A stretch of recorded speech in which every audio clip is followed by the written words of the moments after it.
چور چور بھائی، دور رہنا۔ وہ نیند سے جاگی تھی جب اپنے قریب کھڑے شخص کو دیکھ کر ہڑبڑا کر بیڈ پر پیچھے کھسکی۔ اس کے بال اور کپڑے نیند کے باعث بے ترتیب تھے کہ آرس نے فوراً اپنی نظریں پھیری تھی۔ وہ 2 دن کے لیے شہر سے باہر گیا تھا۔ آج جب رات 3 بجے لوٹا تو اپنے بستر پر ایک انجان لڑکی کو دیکھ کر چند لمحے مبہوت رہ گیا، لیکن پھر ہوش میں لوٹتے غصے سے جبڑے تن گئے۔ اے لڑکی، ڈرامہ مت کرو، شرافت سے بتاؤ کون ہو اور میرے گھر میں؟ آریس نے ایک جست میں اس کا بازو پکڑا تھا کہ مامو جان چور! وہ اپنی پوری قوت سے چلائی تھی، اس بات سے بے خبر کہ آریس اس کی مامی کا بھائی تھا اور اس گھر کا مالک بھی، جس سے اس کے ماموں سے اور ماموں کے رشتہ داروں سے نفرت تھی۔ کون ماموں؟ کس کا ماموں؟ کیا اول فال بک رہی ہو لڑکی؟ اور آواز نیچے رکھو، تم میرے گھر میں کھڑی ہو، مجھے ہی چور کہہ رہی ہو؟ حالانکہ مجھے تو تم چور لگ رہی ہو، پکڑی گئی ہو تو یہ ڈرامے کر رہی ہو۔ تمہاری ہمت کیسے ہوئی میرے گھر میں گھس کر یو ڈینائی سے میرے کمرے میں میرے بیڈ پر لیٹنے کی؟ وہ غصے سے اسے دیکھتے ہوئے بولا تھا کہ تبھی کھلے دروازے پر آریس کی بہن اور بہنیں اس لڑکی کے چیخوں پر جمع ہوئی تھیں، جن کا ساتھ والا کمرہ تھا۔ آدھی رات کو آنے والے شور پر ان دونوں کی آنکھ کھلی تھی۔ کیا ہوا ہے یہاں؟ کیا ہو رہا ہے؟ اور زویا، تم یہاں کیا کر رہی ہو؟ اس کی بہن آصفہ فکر مندی سے ان دونوں کو دیکھ کر بولی تھی، جبکہ آرس اب اپنی بہن کی جانب متوجہ ہوا تھا۔ اس کی بہن نے اپنے شوہر کو اشارہ کیا تھا، جس پر وہ خاموشی سے زویا کا بازو پکڑے اسے لے کر وہاں سے نکل گیا تھا۔ آرس نے ناگوار نظروں سے اپنی بہنوئی کی یہ حرکت دیکھی تھی، اسے اس کا ایسا حق جتانا انداز پسند نہیں آیا تھا۔ آپ جانتی ہیں اس لڑکی کو؟ وہ سنجیدگی سے اب اپنی بہن کو دیکھتے ہوئے پوچھ رہا تھا۔ یہ فاروق کی یتیم بھانجی ہے، بیچاری کی ماں کب کی گزر گئی اور اب باپ نے اب دوسری شادی کر لی۔ سوتیلی ماں نے بری طرح مار کر گھر سے نکال دیا ہے، اسی وجہ سے فاروق اسے اپنے ساتھ لیا ہے۔ تم فکر مت کرو، تمہیں کوئی پریشانی نہیں ہوگی۔ وہ شاید غلطی سے یہاں آ گئی تھی، آئندہ ایسا نہیں ہوگا اور وہ بہت جلد یہاں سے چلی جائے گی۔ اپنی بہن کی بات پر وہ اپنی آنکھیں گھما کر ایک گہرا سانس لے کر رہ گیا، جیسے خود پر قابو پانے کی کوشش کر رہا ہو۔ یار آپ ہی، کب تک یہ سب چلے گا؟ ایک تو میں آپ کے ہڈرام شوہر کو پال رہا ہوں اور اوپر سے اس کے رشتہ داروں کو بھی پالوں، آپ نے مذاق سمجھ رکھا ہے؟ وہ برہمی سے بولا تھا، جبکہ اس کی بہن خفگی سے اسے دیکھتی کچھ لمحے کے لیے خاموش ہو گئی تھی۔ آرس، وہ بیچاری یتیم ہے، اس کے پاس کوئی ٹھکانہ نہیں ہے رہنے کے لیے۔ وہ بے ضرر سی لڑکی تم پر بوجھ نہیں بنے گی، اس کا ماموں زندہ ہے اس کی بیزاری تو اٹھانے کے لیے، اور تم فکر مت کرو، وہ تمہیں نظر بھی نہیں آئے گی۔ اپنی بہن کی بات پر وہ اپنی مٹھیاں بھیج کر خود پر قابو پا گیا تھا۔ آپ ہی، یہ میرا گھر ہے، یتیم خانہ نہیں۔ میں نہیں برداشت کر سکتا آپ کے 3rd کلاس شوہر کے قریب رشتہ داروں کو یہاں پر۔ میری کوئی کلاس ہے، کوئی اسٹیٹس ہے، بس آپ کی خاطر چپ کر رہا ہوں۔ لیکن اگر یہ لڑکی دوبارہ مجھے نظر آئی تو اسے دھکے دے کر مار کے یہاں سے نکالوں گا، اور جتنی جلدی ہو سکتا ہے اسے یہاں سے چلتا کریں، اس سے پہلے کہ میرا صبر ختم ہو جائے۔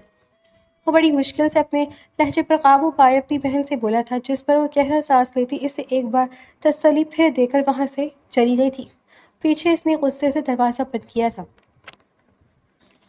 اس کی بہن نے ایک مڈل کلاس لڑکے سے پسند کی شادی کی تھی، لیکن وہ ایک امیر باپ کی امیر بیٹی تھی، اور سامنے والا ایک غریب انسان جو کہ چند پیسوں کی نوکری پر اپنا گزارا کر رہا تھا۔ وہ زیادہ وقت اس کے ساتھ گزار نہیں کر پائی تھی، لیکن اس کو چھوڑنا بھی اس کے لیے آسان نہیں تھا، اور وہ واقعی اس سے محبت کرتی تھی، اس لیے اسے منا کر اپنے ساتھ اپنے مینشن میں لے آئی تھی۔ آرس کو اپنی بہن کا انتخاب بالکل پسند نہیں تھا۔ اسے یہی لگتا تھا کہ اس کی بہن اس شخص سے بہت جلد تنگ ہو کر اسے چھوڑ دے گی، لیکن اس نے اسے چھوڑنے کے بجائے اپنے ساتھ رکھنے کا فیصلہ کیا، تو اپنی بہن کی خوشی کی خاطر وہ بھی یہ کڑوا گھونٹ بھر گیا۔ لیکن اسے فاروق ایک آنکھ نہیں بھاتا تھا، حالانکہ وہ ایک محنتی لڑکا تھا اور یہاں اپنی بیوی کے ساتھ رہتا ضرور تھا، لیکن اب بھی اپنی جاب کر کے اپنا تمام خرچہ خود اٹھاتا تھا، بلکہ اپنی حیثیت کے مطابق آصفہ کے لیے بھی کچھ نہ کچھ لے آتا تھا۔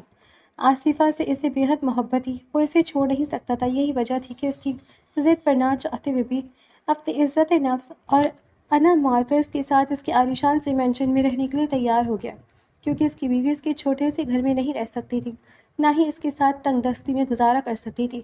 اس لیے اس کی خوشی کی خاطر اس نے یہ قدم اٹھایا تھا، لیکن وہ اس کے محل جیسے گھر میں رہتے ہوئے بھی اس کے دیے گئے مہنگے کپڑے اور دیگر چیزیں استعمال نہیں کرتا تھا، اور یہی چیز آریس کو غصہ دلاتی تھی، بقول اس کے کہ ان کے گھر کے سرونٹس بھی اس لڑکی سے بہتر حلیے میں پھرتے تھے، لیکن آصفہ کو اس سب سے کوئی مسئلہ نہیں تھا۔ آریس بھی اپنی بہن کی وجہ سے خاموش تھا، لیکن وہ فاروق کو بالکل پسند نہیں کرتا تھا، اس نے اپنی بہن سے کہا تھا کہ وہ فاروق کو اپنے آفس میں ایک اچھی پوسٹ دے گا، لیکن وہ اپنی معمولی سی جاب چھوڑنے کے لیے تیار نہیں تھا، جس پر آصفہ نے اسے فورس نہیں کیا تھا، اور آرس یہاں بے غصہ ہونے کے باوجود خاموش ہو گیا۔ ویسے تو فاروق کے ماں باپ کا انتقال ہو گیا تھا اور رشتہ دار کبھی اس مینشن میں آتے نہیں تھے، لیکن کچھ عرصہ پہلے ہی فاروق کے چچا اس سے ملنے آئے تھے اور آصفہ نے انہیں زبردستی اپنے ساتھ کھانے کے لیے بٹھا لیا تھا۔ انہوں نے غلطی سے ڈائننگ ٹیبل پر کھانا کھاتے ہوئے جوس گراتے آرس کا نہایت ہی مہنگا ڈریس خراب کر دیا تھا، جس پر آرس غضبناک ہوا تھا اور اپنی بہن کو صاف منع کیا کہ آئندہ سے اس کے شوہر کا کوئی بھی رشتہ دار اس گھر میں نہیں آ سکتا۔ وہ ایک امیر سادہ تھا، وہ ایک کامیاب بزنس مین تھا، اس کا اپنا اربوں کا بزنس تھا اور پھر جدی پشتی رئیس تھا۔ اسے غربت اور غربت لوگوں سے سخت نفرت تھی۔ وہ خود سے کم تر لوگوں کو ہمیشہ حقارت نگاہ سے دیکھتا تھا۔ ایسے میں ایک حقیر شخص کو اپنے بہنوئی کی حیثیت سے اپنے ساتھ رکھنا اس لیے کسی امتحان سے کم نہیں تھا، اور اس کے رشتہ دار تو اس سے بھی زیادہ زہر لگتے تھے۔ اس دن کے بعد فاروق کوشش کرتا تھا کہ اس کے رشتہ داروں میں سے کوئی بھی اس مینشن میں نہ آئے، وہ خود ہی ان سے جا کر مل لیا کرتا تھا، لیکن جب اس کی مرحوم بڑی بہن کی بیٹی کے ساتھ ظلم ہوا اور کسی نے فون کر کے اسے بلایا تو اس سے رہا نہیں گیا اور وہ اسے اپنے ساتھ لے آیا۔ وہ اس کا واحد رشتہ تھا، وہ بس دو ہی بہن بھائی تھے اور اس کی بہن کی وہ اکلوتی نشانی تھی۔ پہلے اسے لگتا تھا کہ وہ اپنے باپ کے ساتھ خوش ہے، لیکن اس ظالم شخص کی حرکت دیکھ کر وہ اسے مزید وہاں نہیں چھوڑ سکا تھا اور اسے اپنے ساتھ لے آیا تھا۔ وہ اسے کہیں اور نہیں رکھ سکتا تھا، وہ اس کی 18 سالہ جوان بھانجی تھی۔ وہ اس کے معاملے میں کیسے کسی اور پر بھروسہ کرتا؟ اس کا ارادہ بہت جلد اس کی شادی کر کے اسے یہاں سے رخصت کرنے کا تھا۔ اس نے آصفہ سے بھی یہی کہا تھا کہ وہ کچھ عرصے ہی یہاں رہے گی اور وہ مان گئی تھی۔ اس یقین دلایا تھا کہ وہ آرس کو سنبھال لے گی۔ آصفہ نے اسے نیچے ہی ایک کمرہ دیا تھا۔ معصوم سی زویا اتنا بڑا بھول بھلیا جیسا گھر زندگی میں پہلی بار دیکھ کر ہی چونک گئی تھی۔ وہ یوں نہیں گھوم پھر کر اس بڑے سے عالیشان گھر کو دیکھ ہی رہی تھی، ایسا گھر اس نے ہمیشہ فلموں اور ڈراموں میں ہی دیکھا تھا۔ وہ یہاں وہاں گھومتی بھٹک گئی تھی۔ رات گہری ہو جانے پر جب اسے اپنا کمرہ نہیں ملا تو تھک آ کر آخر جو کمرہ اسے نظر آیا وہیں کھول کر بستر پر ڈھہ گئی، اس بات سے انجان کہ وہ کمرہ آرس جاگا ہے، اور بدقسمتی سے آرس اسی رات واپس آ گیا تھا۔ اس کی معصومیت اور خوبصورتی دیکھ کر جو ایک لمحے کے لیے آرس کا دل ٹھہرا تھا، اس کی حیثیت اور اوقات جان کر وہ جی بھر کر بدمزہ ہوا تھا۔ وہ اس کے غریب تھرڈ کلاس بہنوئی کی رشتہ دار تھی، یہ سن کر ہی دل سپاٹ ہو گیا تھا۔ اب بس دل و دماغ پر غصہ اور جھنجھلاہٹ طاری تھی۔ وہ بس چاہتا تھا کہ وہ لڑکی جلد از جلد اس گھر سے نکل جائے، اور پھر واقعی اسے وہ لڑکی کبھی نظر نہیں آئی۔ پتہ نہیں وہ یہاں سے چلی گئی تھی یا اس کی بہن نے اسے چھپا دیا تھا، وہ نہیں جانتا تھا، نہ ہی اس نے دوبارہ اس بات کا ذکر کیا تھا۔ وہ اپنی بات ایک بار ہی کہنے کا عادی تھا، اور پھر اگر اس کی بات کی مخالفت کی جاتی تو وہ کسی کا لحاظ نہیں کرتا تھا۔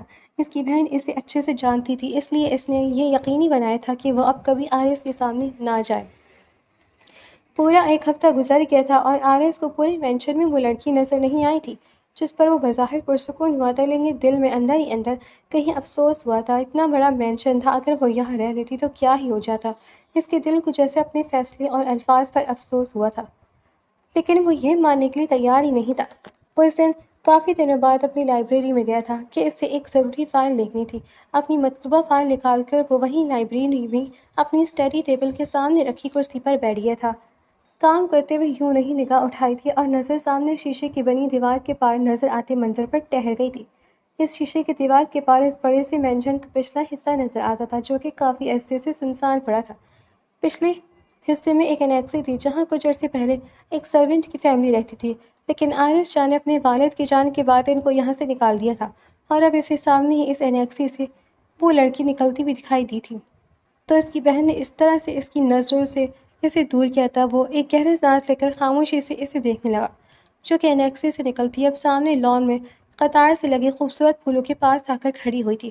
اپنے دونوں ہاتھ پیچھے باندھے وہ بچوں کی طرح ہلتی ہوئی بڑی للچائی نظروں سے ان پھولوں کو دیکھ رہی تھی، جیسے انہیں توڑ لینا چاہتی ہو لیکن خود پر قابو پائے ہوئے ہو۔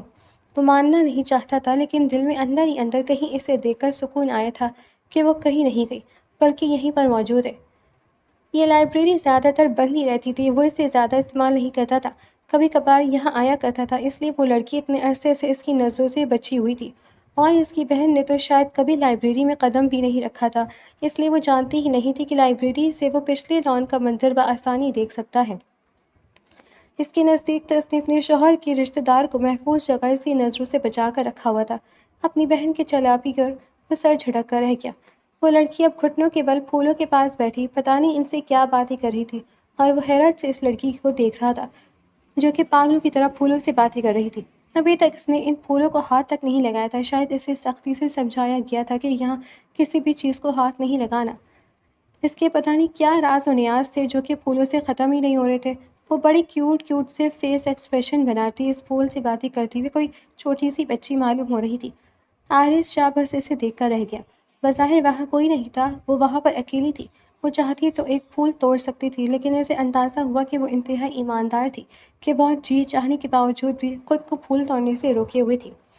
وہ اس لمحے اتنی پیاری لگ رہی تھی کہ وہ سب کچھ بھول بھال کر بس اسے ہی دیکھے گیا۔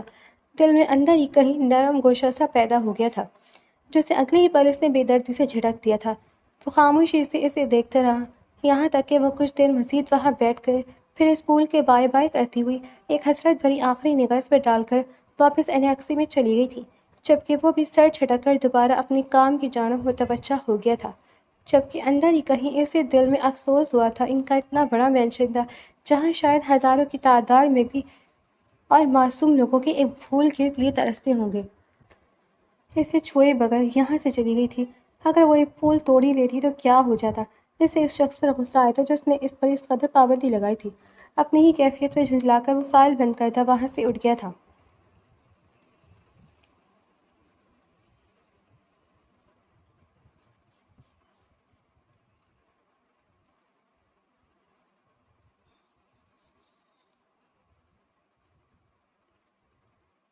اس دن کے بعد آرس نے اس لڑکی کو ایسے اگنور کر دیا جیسے وہ واقعی اس کے مینشن میں موجود ہی نہ ہو۔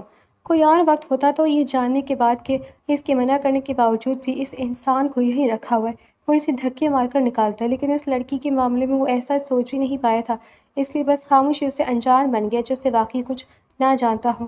لیکن کچھ عجیب سا ہوا تھا، وہ انا کا مارا ہوا شخص جو کہ اپنے سے کمتر لوگوں کو اپنے آگے کچھ بھی نہیں سمجھتا تھا، اس لڑکی کے معاملے میں خود پر قابو نہیں رکھ پایا تھا۔ وہ جو کہ اکثر مہینے بعد اپنی لائبریری کا چکر لگایا کرتا تھا، اب ایک دن بھی رک نہیں پایا تھا اور اگلے ہی دن اسی وقت پھر سے لائبریری میں موجود تھا، اور اس کی توقع کے عین مطابق وہ لڑکی اس وقت باہر لان میں ہی موجود تھی۔ اسے شاید پیڑ پودوں اور پھولوں سے بہت لگاؤ تھا، کیونکہ اب وہ سامنے ایک بڑے سے سایہ دار درخت کو اپنے دونوں بازوں سے تھامے جیسے گلے لگائے کھڑی تھی۔ ساتھ ہی ساتھ اس کے ہلتے ہوئے لب یہ صاف ظاہر کر رہے تھے کہ شاید وہ کچھ بات کر رہی ہے۔ وہ گہرا سانس لیتا سامنے صوفے پر برجمان ہوتا اپنی تھوڑی پر مٹھی رکھ کر بغور اسے دیکھنے لگا۔ بڑی عجیب سی حرکتیں تھی اس لڑکی کی، لیکن اسے دلچسپ لگتی تھی، اور پھر اسی طرح یہ اس کا معمول بن گیا۔ وہ اپنے انتہائی بزی شیڈیول میں سے بھی وقت نکال کر کسی نہ کسی طرح اسی وقت لائبریری ضرور جاتا تھا اور خاموشی سے اس لڑکی کو دیکھتا تھا۔ ایسا عجوبہ ٹائپ لڑکی کو پہلی بار دیکھا تھا، شاید اس لیے وہ یہاں بار بار آنے پر مجبور ہو جاتا۔ اپنے دل کی بدلتی حالت پر وہ خود سے ہی نظریں چراتا اپنے آپ کو تسلی دے رہا تھا۔ اسی طرح 2 ہفتے گزر گئے اور وہ بلا ناغہ ہر روز خاموشی سے لائبریری میں آ کر تب تک اسی لڑکی کو دیکھتا رہا جب تک وہ اس کی نظروں سے اوجھل ہو کر انیکسی میں نہ چلی جاتی۔ گزرتے وقت کے ساتھ اس کی بے چینی ختم ہونے کے بجائے مزید بڑھنے لگی تھی۔ اکثر وہ آفس میں بھی بے چین سا یہی سوچتا رہتا کہ پتہ نہیں وہ کیا کر رہی ہوگی، اور پھر آخر اپنی کیفیت سے جھنجھلا کر اس نے نہایت ہی خاموشی سے پچھلے لان میں کیمرے لگوا دیے تھے۔ وہاں کیمرے تو پہلے بھی لگے ہوئے تھے، لیکن کیونکہ وہ جگہ زیر استعمال نہیں تھی، نہ ہی وہاں کوئی آتا جاتا تھا، اسی وجہ سے وہ کیمرے کافی عرصے سے خراب ہو گئے تھے اور انہیں تبدیل بھی نہیں کیا گیا تھا۔ لیکن اب اچانک اس نے لان کے کیمراز کو بدلنے کا حکم دے دیا تھا۔ لیکن اس بار اس نے ایک تبدیلی کی تھی، پچھلے لان میں لگنے والے کیمراز کی فوٹیج سیکیورٹی روم سے کنیکٹڈ نہیں تھی، بلکہ وہ صرف اور صرف اس کے موبائل اور لیپ ٹاپ سے کنیکٹ تھی۔ وہ نہیں چاہتا تھا کہ اسے اس کا کوئی گارڈ یا کوئی ملازم دیکھے۔ اب تو وہ اکثر آفس میں بھی فارغ ہوتے ہی اپنے موبائل پر نظریں گھما لیا کرتا تھا، اور پھر آہستہ آہستہ اس لڑکی کی مکمل روٹین جیسے اسے حفظ ہونے لگی تھی۔ وہ زیادہ تر انیکسی میں ہی بند رہتی تھی، بس صبح اور شام کو زیادہ تر باہر نکل آتی تھی اور باہر ہی رہتی تھی۔ وہ وہاں سنسان اور ویران جگہ پر بالکل اکیلی رہتی تھی۔ آرس نے اسے صرف کسی ملازمہ کو جاتے ہوئے بھی نہیں دیکھا تھا، نہ ہی اس لڑکی کو کبھی انیکسی اور پچھلے لان کے علاوہ کہیں اور جاتے دیکھا تھا۔ ہاں، فاروق ہر رات کو مغرب کے وقت اس کے پاس جاتا تھا۔ اس کے ہاتھ میں کچھ شاپر ہوتے تھے جو کہ شاید کھانے پینے کی چیزوں کے ہوتے تھے۔ اسے اب احساس ہوا تھا کہ وہ لڑکی اس کے لیے کھانا شاید مینشن سے نہیں لے کر جاتا، بلکہ شام کو اسے کھانے کی چیزیں دے جاتا ہے، اور شاید وہ پورا دن انہی چیزوں پر گزارا کرتی ہے۔ وہ دونوں ماموں اور بھانجی روزانہ کتنی ہی دیر باہر لان میں کسی درخت کے سائے تلے نیچے ہی گھاس پر بیٹھ کر کافی دیر باتیں کیا کرتے تھے، اور اس دوران آرس یہی سوچ کر اٹھتا رہتا تھا کہ کتنے غریب لوگ ہیں، یوں بھکاریوں کی طرح زمین پر بیٹھ جاتے ہیں۔ ان کا یہ عمل اسے سخت ناگوار گزرتا تھا، جس پر وہ بس دانت پیس کر رہ جاتا، اور اس نے دیکھا تھا کہ جب اس کا ماموں اس کے ساتھ وقت گزارتا ہے تب اس کے چہرے کی چمک اور خوشی ہی الگ ہوتی ہے۔ اسے اب سمجھ آیا تھا کہ وہ لڑکی شاید تنہائی اور اکیلے پن کا شکار ہے۔ پورا دن اس سنسان علاقے میں اکیلے گزار دینا یقیناً آسان نہیں تھا، شاید اسی لیے وہ بور ہو کر پیڑ پودوں سے باتیں کرنے لگی تھی۔ وہ پاگل نہیں تھی، بس اکیلی تھی۔ اس کے دل کو جیسے افسوس ہوا تھا اس لڑکی کی اس حالت پر، اور ساتھ ہی اس کے ماموں پر غصہ بھی آیا تھا، جس نے اس بیچاری کو یہاں اکیلے رکھا ہوا تھا، حالانکہ وہ خود اپنی دی ہوئی دھمکی اور باتیں بھول گیا تھا جس کی وجہ سے یہ سب کچھ ہو رہا تھا۔ اس کے نزدیک اس سب کا قصوروار صرف اور صرف فاروق تھا۔ اوپر سے اس کے کھانا لانے والی حرکت اسے مزید تیش دلا رہی تھی۔ اب ان کے مینشن میں اتنی بھی کوئی غربت نہیں تھی کہ ایک لڑکی کو 3 وقت کا کھانا بھی نہ مل پاتا۔ ان کے مینشن میں روزانہ وافر مقدار میں مختلف اقسام کے کھانے بنتے تھے، اور یہاں وہ تھرڈ کلاس انسان اس لڑکی کو ڈھنگ کا کھانا دینے کے بجائے باہر سے سستی اور گھٹیا قسم کی کھانے کی چیزیں لا دیتا تھا۔ اس کا ضمیر اکثر اس سے سوال کرتا تھا کہ وہ اتنا مغرور اور باوقار انسان ہو کر آخر کیوں ایسے ٹین ایجرز والی حرکتیں کر رہا ہے۔ یہ ویسے بھی صحیح نہیں تھا۔ بے شک وہ لڑکی یہاں رہ رہی تھی، لیکن اسے یوں چوری چھپے دیکھنا اس کی پرائیویسی ڈسٹرب کرنے کے مترادف تھا۔ غریب سی تھرڈ کلاس لڑکی تھی، کیا پتہ میرا کوئی نقصان کر دے یا کوئی چوری وغیرہ کر لے، اس لیے اس پر نظر رکھنا ضروری ہے، وہ خود کو ہی تسلی دینے کے لیے کہتا تھا۔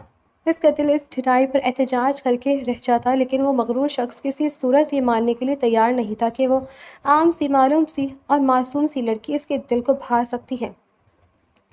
وہ اس معاملے میں بڑا ہی مغرور اور انا پرست مشہور تھا۔ آج تک حسین سے حسین اور فیشنیبل طرح دار لڑکیاں بھی کبھی اسے متاثر نہیں کر پائی تھیں۔ اس کے مطابق کوئی اس کے معیار پر پورا ہی نہیں اترتا تھا۔ وہ اس قدر خود پرست تھا کہ اسے لگتا تھا اس کی ٹکر کی کوئی لڑکی بنی ہی نہیں ہے۔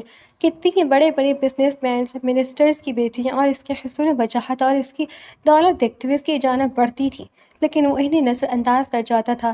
اس کے دل کو کوئی بھاتی ہی نہیں تھی، اور وہ اس پر غرور سے مسکرا اٹھا تھا۔ لیکن اب یہ اچانک اس کے جذبات اس کا دل بدلنے لگا تھا، اور وہ بھی ایک عام سی معمولی سی لڑکی کے لیے۔ اس کو ایگو بری طرح ہرٹ ہوئی تھی۔ اس کا غرور اور اس کی انا اسے کسی صورت یہ قبول کرنے کی اجازت نہیں دیتے تھے کہ وہ ایک غریب سی بیوقوف سی لڑکی پر دل ہار بیٹھا ہے، وہ جس کے پیچھے ملک کی طرح دار حسینائیں اپنا آپ برباد کرنے کے لیے تیار تھی، لیکن وہ ان پر ایک نگاہ نہیں ڈالتا تھا۔ وہ اب ایک حقیر سی لڑکی کے آگے جھک جائے، یہ کیسے ممکن تھا؟ دل کی ضد تھی جس کی وجہ سے وہ اسے دیکھنا نہیں چھوڑ سکتا تھا، لیکن اپنی انا اور غرور کی وجہ سے وہ اس کی جانب اپنی دل کی کیفیت قبول بھی نہیں کر پا رہا تھا، جس کی وجہ سے وہ ان دنوں عجیب ہی جھنجھلاہٹ کا شکار تھا۔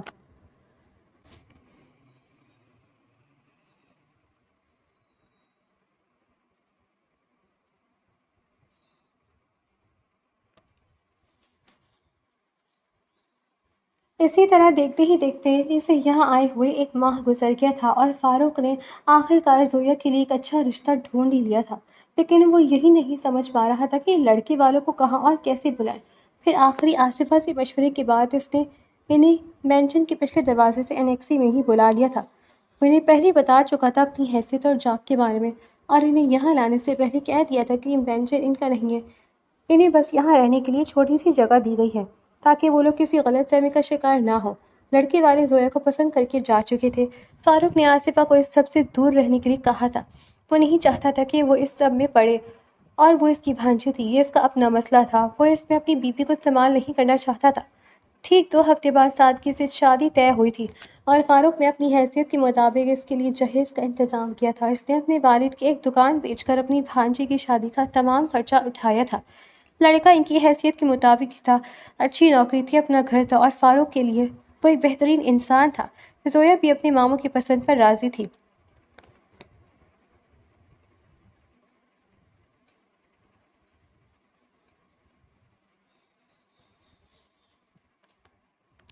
دوسری جانب اپنے آپ سے الجھتا ہوا آرس اندر ہی اندر خود سے ہی جنگ میں مگن تھا۔ کیمراز کے ذریعے اس نے انیکسی میں کچھ لوگوں کو جاتے ہوئے دکھا تھا، لیکن انہیں آرس اور زویا کے رشتہ دار سمجھتے ہوئے وہ اگنور کر گیا تھا۔ اسے ناگوار تو گزرا تھا، لیکن اس بار اس نے اپنی ناگواری کا اظہار نہیں کیا تھا۔ اپنی انا اور ذوق میں وہ اس بات سے انجان تھا کہ وہ اس لڑکی کو ہمیشہ کے لیے کھو سکتا ہے۔ شادی کے دن قریب آ رہے تھے۔ فاروق باہر تمام تیاریاں وغیرہ دیکھ رہا تھا۔ اس نے چھوٹے سے میرج ہال میں سے ہی زویا کو رخصت کرنے کا سوچا تھا۔ جہیز وغیرہ خرید کر پہلے سیدھا دولہے والوں کے گھر پہنچا دیا گیا تھا۔ زویا کو بھی ایک دو بار بازار لے جا کر اس کی پسند کے کپڑے، جوتے اور تمام ضرورت کی چیزیں دلوا چکا تھا۔ آصفہ بھی اس کی بھانجی کو کچھ دینا چاہتی تھی، لیکن اس نے منع کر دیا، یہ کہتے ہوئے کہ وہ اس کے مہنگے تحفے قبول نہیں کر سکتا۔ وہ لوگ اپنی حیثیت جانتے ہیں۔ وہ اپنی بھانجی کو کسی احساس کمتری کا شکار نہیں کر سکتا تھا، اس لیے بڑی نرمی سے اس کی آفر رد کر دی تھی۔ بلکہ وہ تو اسے آصفہ کی شادی پر بھی نہیں لے جانا چاہتا تھا، جس پر آصفہ کافی ناراض تھی۔ اسے اس کے رشتہ داروں سے یا اس کی غربت سے کوئی مسئلہ نہیں تھا۔ وہ اپنے بھائی سے بالکل الگ تھی۔ اس کا رویہ زویا کے ساتھ بھی بہت نرم تھا، لیکن وہ فاروق تھا جو کہ آصفہ کی حیثیت دیکھتے ہوئے اس کو اپنے فیملی والوں سے الگ رکھتا تھا۔ آخر کار اس کی شادی کا دن آ گیا تھا۔ فاروق اسے ایک چھوٹے سے پارلر میں چھوڑ آیا تھا اور خود باقی انتظامات دیکھنے کے لیے نکل گیا تھا۔ اس کے تیار ہونے پر اس نے ہی اسے لینے آنا تھا اور پھر وہ اس لیے سیدھا میرج ہال پہنچ گیا تھا۔ وہیں دوسری جانب جب آرس واپس آئے تو اپنی بہن کو لاؤنج میں ہی منہ پھولائے بیٹھے دیکھ کر اس کے پاس آ گیا۔ وہ ابھی تک زویا کی شادی کے تمام معاملے سے بے خبر تھا۔ اس کے نزدیک وہ اس وقت انیکسی میں آرام کر رہی ہوگی۔ کیا بات ہے آپی، یوں منہ لٹکا کر کیوں بیٹھی ہیں؟ آپ کو وہ غریب شوہر نہیں نظر آ رہا؟ کہاں ہے وہ؟ جھگڑا ہوا ہے کیا اس سے؟ وہ سنجیدگی سے ادھر ادھر دیکھتا اس کے پاس آ کر بیٹھا تھا، جبکہ وہ اسے گھور کر رہ گئی تھی۔ تمیز سے بات کیا کرو، تمہارا بہن ہوئی ہے۔ اس کی بہن نے اسے گھرکا تھا، جس پر وہ اس کی بات کانوں میں گھما گیا تھا۔ ویسے ہے کہاں بہن ہوئی جی؟ اس نے پھر وہی سوال کیا تھا۔ ایسے فاروق سے کوئی سروکار نہیں تھا کہ وہ کہاں ہے اور کیا کر رہا ہے۔ وہ تو بس اپنی بہن سے بات کا بہانہ ڈھونڈ رہا تھا، جس کا موڈ دیکھ کر الگ لگ رہا تھا کہ شاید وہ گھٹیا شخص اس سے لڑ کر گیا ہے، اور اگر ایسا ہوتا تو وہ اس کا ایسا حشر بگاڑتا کہ وہ یاد رکھتا۔ اسے ہمیشہ سے انتظار تھا کہ وہ شخص ایک ذرا سی غلطی کرے، صحیح، اور پھر اپنی بہن کی خاطر وہ اس کا ایسا حشر کرے کہ وہ زندگی بھر کسی کو منہ دکھانے کی قابل نہ رہے۔ لیکن وہ کمبخت محبت میں پاگل اسے کوئی موقع دیتا ہی نہیں تھا، جس پر وہ بس جھنجھلا کر ہی رہ جاتا۔ اب بھی وہ بس اندر کی بات نکلوانا چاہتا تھا کہ وہ اس سے لڑ کر گیا ہے یا اس نے اس سے کچھ کہا ہے، اس لیے کرید رہا تھا۔ یار اس کی بھانجی کی شادی آج وہیں پر گیا ہے۔ اپنی بہن کی بات پر وہ جو ریلیکس سا بیٹھا تھا ایک جھٹکے سے سیدھا ہوا تھا۔ کیا مطلب آپی، کس بھانجی کی شادی ہے؟ وہ چوکنی انداز میں اسے دیکھتے ہوئے بولا۔ ارے بھائی وہی لڑکی جسے یہاں لایا تھا، اسی کی شادی ہے، ایک ہی تو بھانجی ہے اس کی۔ تمہیں خواہ مخواہ میں بیچاری سے مسئلہ تھا، میں نے تو پہلے ہی کہا تھا کہ زیادہ عرصہ نہیں رہے گی ان کے ہاں، کم عمری میں ہی لڑکی کی شادی کر دیتے۔ وہ تو فاروق کو کوئی اچھا رشتہ ڈھونڈتے ہوئے وقت لگ گیا، ورنہ وہ تو بہت پہلے ہی اسے رخصت کر دیتا۔ اس کی بہن سامنے والے کی کیفیت سے انجان اپنے ہی دھیان میں بول رہی تھی، اور یہاں آرس کو لگ رہا تھا کہ کسی نے اس پر گرم گرما لاوا اڈیل دیا ہو۔ اسے اپنا پور پور جلتا ہوا محسوس ہو رہا، لگا جیسے جسم سے کوئی روح بے دردی سے کھینچ رہا ہو۔ اس قدر تکلیف اور اذیت اس نے زندگی میں پہلی بار محسوس کی تھی۔ کب شادی اور کہاں پر؟ اگلے ہی لمحے وہ بے قرار سا پوچھنے لگا تھا۔ پتہ نہیں، اس نے مجھے نہیں بتایا۔ وہ نہیں چاہتا کہ میں اس کی بھانجی کی عام سی شادی اٹینڈ کروں، اس لیے مجھے نہیں پتا۔ شادی تو آج ہی ہے، لیکن کب کہاں یہ نہیں معلوم۔ آصفہ نے کندھے اچکائے تھے، جبکہ آرس لب کو چلتا تیزی سے اپنی جگہ سے اٹھا تھا اور آندھی طوفان کی طرح وہاں سے نکلتا چلا گیا تھا۔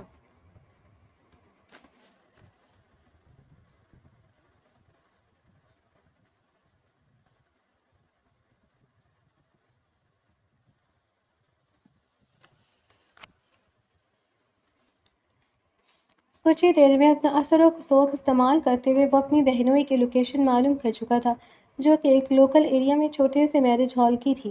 وہ آنکھ بنا تیزی رفتار سے اپنی گاڑی بھگاتا اس راستے کی جانب گامزن تھا۔ دل میں عجیب و غریب قسم کے وہم و وسوسے سر اٹھا رہے تھے۔ وہ جو اب تک اپنے غرور میں اپنے ہی جذبات ماننے سے انکاری تھا، اس خبر نے جیسے سارا غرور اور انا خاک میں ملا دی تھی۔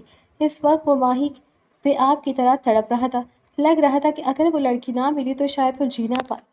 اگر اسے دیر ہو گئی، وہ پہلے کسی اور کی ہو گئی، تو پھر وہ کیا کرے گا؟ اسے کھونے کا احساس اسے ڈرا گیا تھا۔ زندگی میں پہلی بار وہ ایسی کیفیت کا شکار ہوا تھا۔ وہ گاڑی چلا نہیں، اڑا رہا تھا۔ بس نہیں تھا کہ اڑ کر وہاں پہنچ جائے۔ 30 منٹ کا سفر اس نے 10 منٹ میں طے کیا تھا۔ وہاں پر پہنچتے ہی وہ اپنے گارڈز کے ساتھ تیزی سے اس میرج ہال کے داخلی دروازے کی جانب چل پڑا تھا۔ وہ اندر داخل ہوا تو شکر ہے کہ ابھی نکاح نہیں ہوا تھا۔ قاضی صاحب نکاح سے پہلے کوئی دعا پڑھ رہے تھے۔ نکاح شروع ہونے ہی والا تھا جب اس نے ہوا میں 3-4 فائر کرتے ہوئے سب کو ساکت کر دیا تھا۔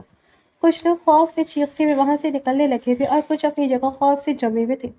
فاروق جو کہ اپنی بہنجی کے پاس کھڑا تھا، اس اچانک آفات پر وہ بھی چونک کر متوجہ ہوا تھا اور سامنے اپنے سالے کو دیکھ کر اسے واقعی جھٹکا لگا تھا۔ یہ شادی نہیں ہو سکتی، اٹھا لو اس لڑکی کو جسے کچھ زیادہ ہی شوق ہو رہا ہے دلہا بننے کا۔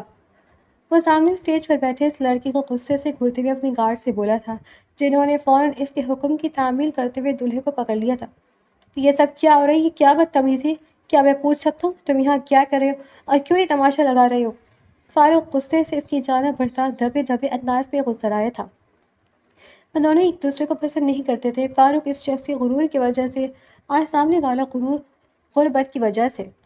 فاروق کی کبھی بھی اس سے مخاطب نہیں ہوتا تھا، لیکن آج اس کی بھانجی کی عزت کا سوال تھا اور یہ شخص اس کی بھانجی کی عزت کا تماشا لگا رہا تھا۔ وہ کیسے خاموش رہتا؟ سنا نہیں تم نے میں نے کیا کہا کہ یہ شادی نہیں ہو سکتی؟ آرس نے اسے گھورتے ہوئے کہا تو وہ دانت پیس کر رہ گیا۔ کیوں نہیں ہو سکتی شادی؟ تم کون ہوتے ہو کہنے والے؟ فاروق غصے سے بولا تھا۔ پہلی بار وہ ہر لحاظ بھول گیا تھا۔ اس شخص کی حرکت نے اسے غصے سے پاگل کر دیا تھا، کیونکہ اس دنیا میں تمہاری بھانجی کی شادی اگر کسی سے ہوگی تو صرف اور صرف مجھ سے۔ میں کروں گا تمہاری بھانجی سے شادی اور میں تمہاری بھانجی کا ہونے والا شوہر ہوں۔ اس نے سنجیدگی سے کہتے ہوئے فاروق کے سر پر بم گرایا تھا۔ فاروق نے تو بے یقینی سے اسے دیکھ کر رہ گیا۔ کیا اول بوک رہے ہو؟ اور تم پاگل تو نہیں ہو گئے ہو؟ پی کر آئے ہو کیا؟ یہ ناممکن ہے۔ میں تم جیسے بگڑے اور امیر زادے کو کبھی مر کر بھی اپنی معصوم بھانجی نہ دوں۔ مجھے تم پر ذرا بھی بھروسہ نہیں ہے۔ میں اپنی بھانجی کی شادی اپنی مرضی سے کروں گا۔ میں نہیں جانتا تم یہ سب کیوں کر رہے ہو، لیکن یاد رکھو کہ اپنی بھانجی کو تمہاری عیاشی کا سامان نہیں بننے دوں گا۔ فاروق ایک ایک لفظ چباتا اور ادا کرتا حتمی انداز میں بولا تھا، جس پر آرے اس کی بات پر ہلکا سا مسکراتا اگلے ہی لمحے اس کے سر پر بندوق تان گیا تھا۔ دیکھتے شادی تو تمہاری بھانجی کی مجھ سے ہی ہوگی، یا تو تمہاری مرضی سے یا تمہاری مرضی کے بغیر۔ اور ہاں، یہ مت سمجھتا کہ اپنی بہن کی وجہ سے تمہیں زندہ چھوڑ دوں گا۔ مجھے ویسے بھی تم اپنی بہن کے لیے پسند نہیں، اس کے لیے میں کوئی اسٹینڈرڈ کلر کا ڈھونڈ لوں گا اور اسے کہہ دوں گا کہ تمہاری بھانجی کی شادی سے دلہا بھاگ گیا، جس کی وجہ سے تم نے عزت کی خاطر خودکشی کر لی۔ یقین کرو میری بہن میری بات پر بآسانی سے یقین کر لے گی اور یہاں تمہاری بھانجی بھی ہمیشہ کے لیے میری ہو جائے گی۔ وہ کمینگی سے کہہ رہا تھا جبکہ فاروق دانت پیس کر بے بسی سے اسے دیکھ کر رہ گیا۔ ہاں بھائی مولوی صاحب شروع کریں نکاح۔ دلہے کا نام عارض شاہ بنت حارث شاہ ہے۔ اس کے ایک آدمی نے مولوی صاحب پر بھی گن رکھ لی تھی، جس پر وہ بیچارے خاموشی سے نکاح پڑھانے لگے۔ زویا جو کہ اس شخص کو اور اس کی حرکتوں کو دیکھ کر خوفزدہ سی ہو گئی تھی، مولوی صاحب کے پوچھنے پر وہ بے بسی سے سامنے کھڑے اس ظالم شخص کو دیکھ کر رہ گئی جو کہ اس کے ماموں پر بندوق تانے ہوئے تھا۔ مائی وائف ٹو بی، اگر اپنے ماموں کی سلامتی چاہتی ہو تو خاموشی سے قبول ہے بول دو۔ آرس کی بات پر وہ خوفزدہ نظروں سے اپنے ماموں کو دیکھنے لگی جو کہ آنکھوں میں بے بسی لیے ہوئے تھا۔ تم یہ اچھا نہیں کر رہے آرس، اور آخر کیا چاہتے ہو میری معصوم بچی سے؟ اس نے تمہارا کیا بگاڑا ہے؟ تو بے بسی کسی احساس سے بولا تھا، جبکہ آرس جیسے اس کی باتیں سن ہی نہیں رہا تھا۔ وہ ابھی بھی سوالیہ نظروں سے سامنے دلہن بنی معصوم حسینہ کو دیکھ رہا تھا۔ اس کی بات مت ماننا زویا، یہ مجھے مار بھی دے تو بھی اس گھٹیا شخص کو قبول مت کرنا۔ فاروق زویا کو دیکھتے ہوئے بولا تھا تو آرس آئی برو اچکا گیا۔ قبول ہے۔ اس کے ماموں اس کا واحد رشتہ تھے، وہ انہیں کھونا نہیں چاہتی تھی، اس لیے نہ چاہتے ہوئے بھی آنکھوں میں آنسو لیے اپنے ماموں کی خاطر سامنے کھڑے اس شخص کو قبول کر گئی تھی جس کا خواب اس کے روم روم میں بس گیا تھا۔ نکاح ہوتے ہی آرس نے فاروق کے سر سے گن ہٹا لی تھی اور اب بڑے ہی دھڑلے سے اپنی دلہن کی جانب بڑھا تھا۔ سب کے سامنے ہی وہ اسے ایک ہی جھٹکے سے اپنی گود میں اٹھا گیا تھا۔ آرس رکو، تم ایسا نہیں کر سکتے، کہاں لے جا رہے ہو اسے؟ آرس میں کہتا ہوں رک جاؤ، اس کا انجام اچھا نہیں ہوگا، میں تمہیں نہیں چھوڑوں گا۔ فاروق کے سر پر اب اس کے گارڈز نے بندوق رکھ لی تھی اور ساتھ ہی اسے باقاعدہ بازو سے پکڑتا ہوا وہ آگے بڑھنے لگا تھا۔ وہ معصوم سی دلہن ڈری سہمی ہوئی سی اس شخص کے سینے میں لگی ہوئی تھی جو کہ بے نیازی سے اسے اپنی گود میں اٹھائے چلتا جا رہا تھا۔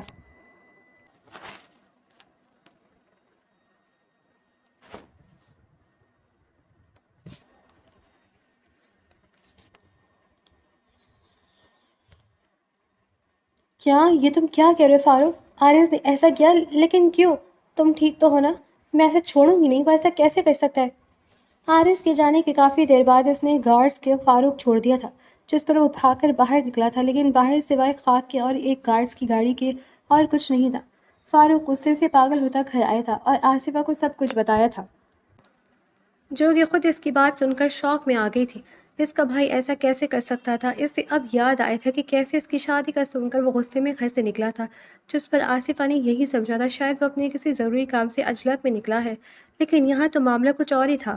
اگر اسے اس سب کی خبر ہوتی تو وہ اسے یہی روک لیتی، بلکہ اسے شادی کا بتاتی ہی نہیں۔ 4 سے 5 گھنٹے ہو گئے تھے اور آرس ابھی تک نہیں آیا تھا۔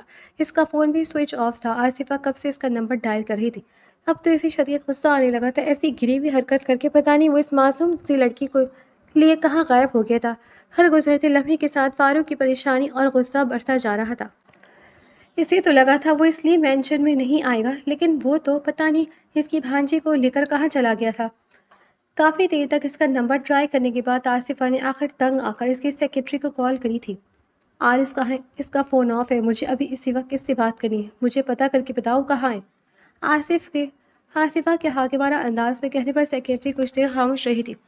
میم، سر تو آؤٹ آف کنٹری گئے ہیں۔ سیکرٹری کی بات پر وہ دونوں ہی چونک گئے تھے۔ ابھی 3 سے 4 گھنٹے پہلے تو وہ یہی تھا، اب اچانک ملک سے باہر کیسے چلا گیا؟ کیا کہہ رہی ہوں؟ کب اور کہاں گیا ہے؟ آصفہ حیرت سے بولی تھی۔ میم، سر نے کہا ہے کہ وہ ہنی مون پر جا رہے ہیں، اس لیے میں ان کی تمام میٹنگز کینسل کر دوں اور وہ کہہ کر گئے کہ یہ تو مجھے نہیں معلوم۔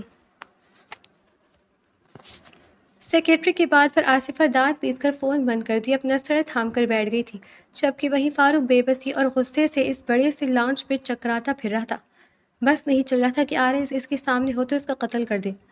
آصفہ، یہ اچھا نہیں کیا تمہارے بھائی نے، میں اس بار یہ سب برداشت نہیں کروں گا، مجھے اپنی بھانجی صحیح سلامت واپس چاہیے، اس سے کچھ ہوا تو تمہارے بھائی کو قتل کر دوں گا اور خود کو بھی ختم کر لوں گا۔ میری بھانجی کو اپنے بھائی سے آزاد کرواؤ، مجھے تمہارے بھائی پر بالکل بھروسہ نہیں ہے۔ فاروق کی بات پر آصفہ خود پریشانی سے اسے دیکھنے لگی۔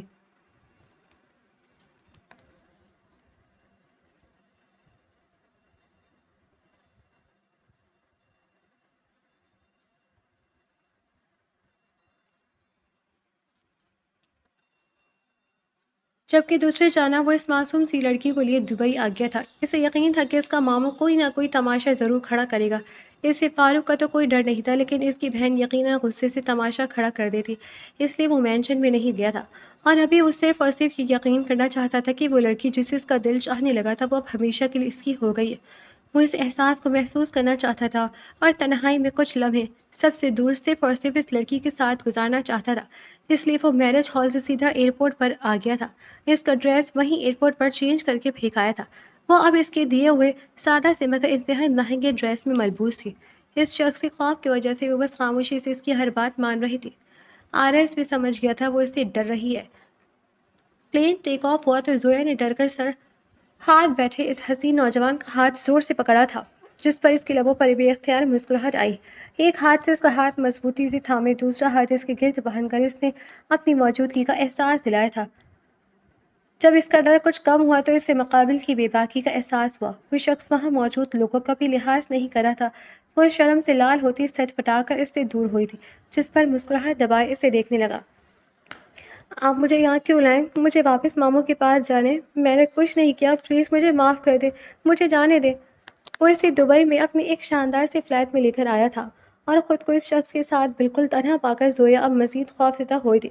پہلے تو ان کے ارد گرد لوگ موجود تھے، لیکن اب تو وہ اس کے ساتھ بالکل اکیلی تھی، جس کی وجہ سے اس پر خوف کے باعث لرزہ طاری ہو گیا تھا۔ پرسکون رہو بیبی گرل، ڈر کیوں رہی ہو؟ میں تمہارا شوہر ہوں، تمہیں مجھ سے ڈرنے کی ضرورت نہیں ہے۔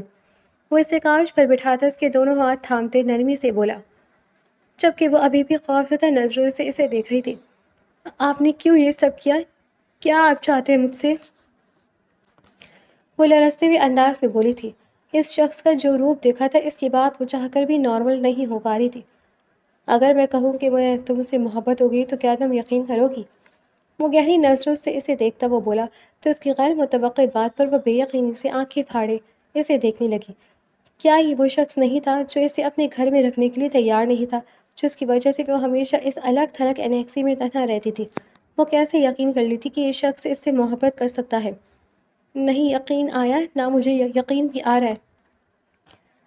یہ دل واقعی تمہیں چاہنے لگا ہے، میں تم سے بے حد محبت کرتا ہوں، شاید بہت پہلے سے کرتا تھا، لیکن اپنے غرور اور انا میں یہ بات قبول نہیں کر پا رہا تھا۔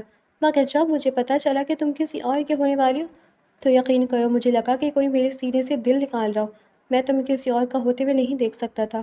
پلیز اس بات کو سمجھو، میں تم سے محبت کرتا ہوں۔ مجھے یقین ہے کہ تم میری محبت پر بہت جلد یقین کر لو گی، اور جس دن تمہیں میری محبت پر یقین آئے گا میں اس دن تمہیں تمہارے ماموں سے ملواؤں گا۔ تب تک کے لیے ہم یہی رہیں گے۔ وہ بڑی نرمی سے اس سے کہہ رہا تھا جبکہ وہ اس کی بات پر سر جھکا گئی تھی۔ اس کے پاس ویسے بھی اور کوئی آپشن نہیں تھا سوائے اس کی بات پر خاموشی سے سر جھکانے کے۔ وہ الگ بات تھی کہ اس شخص کی بات پر یقین ابھی بھی نہیں آیا تھا۔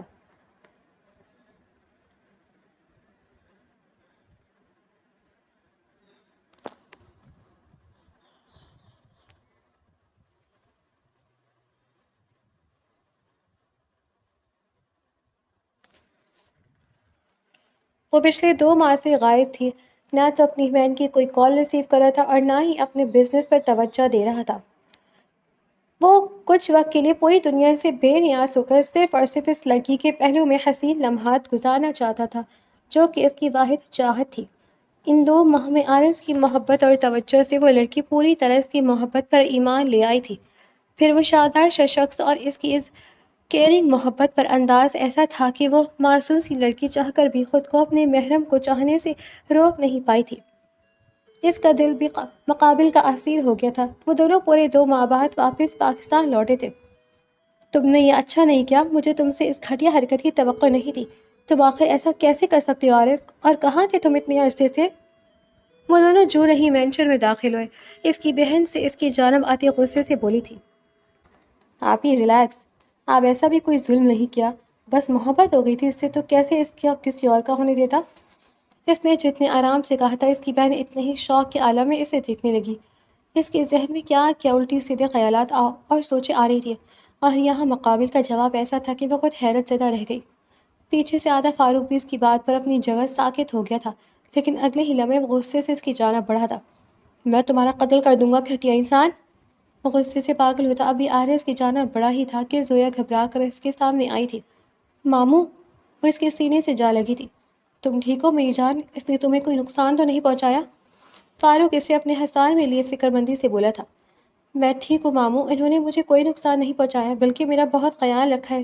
آپ پلیز انہیں کچھ نہ کہیں، میں خوش ہوں، کیا آپ میری خاطر انہیں معاف نہیں کر سکتے؟